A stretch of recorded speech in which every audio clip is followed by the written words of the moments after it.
मुझे निकलना था कल हरिद्वार के लिए, तो मैंने अपनी दादी को बोला मेरे साथ चलो और मिर्ची तोड़ो, मुझे अपने लिए मिर्ची का अचार डालना है।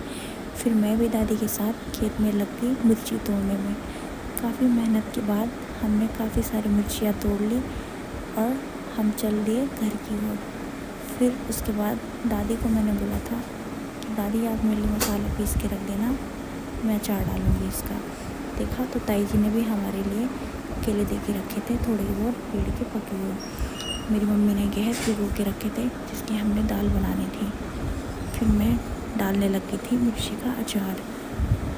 इसे डालने में लगभग मेरे 2 घंटे लगे, क्योंकि एक ही मिर्ची के अंदर मसाला भरना था। मम्मी इतना खाना बनाने की तैयारी कर रही थी। सिलबट्टे पे मम्मी ने दाल पीसी थी, फिर मसाले पीसे। उसके बाद मम्मी ने चढ़ा ली थी लोहे की कढ़ाई, क्योंकि फाड़ू का स्वाद आता है लोहे की कढ़ाई में। इसे गहत की दाल का पिसा हुआ फाड़ू ही कहते हैं। बहुत से गढ़वाली इसे चौसू भी कहते हैं, या पिसी हुई गहत की दाल।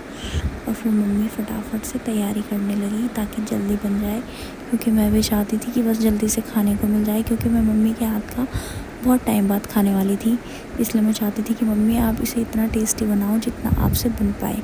मेरी मम्मी भी लगी हुई थी पूरी मेहनत से। मम्मी ने सारा सिलबट्टे में पीस के रेडी किया और लोहे की कढ़ाई पे इसका मसाला बनाया एकदम अच्छे से।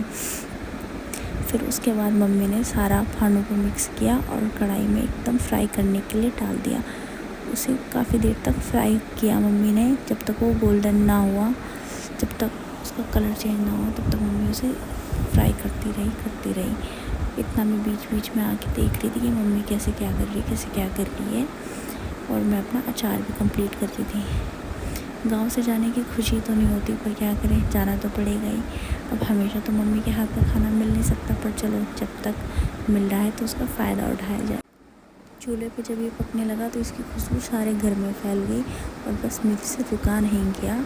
मैंने बोला मम्मी को कि बस अब जल्दी से मुझे सर्व करके दे दो आप, लाल मिर्ची के साथ भुनी हुई, और मैं फटाफट से खाऊं। और सच में ये बहुत ही लाजवाब हो रहा था और ये हमेशा घर की याद दिलाएगा मुझे।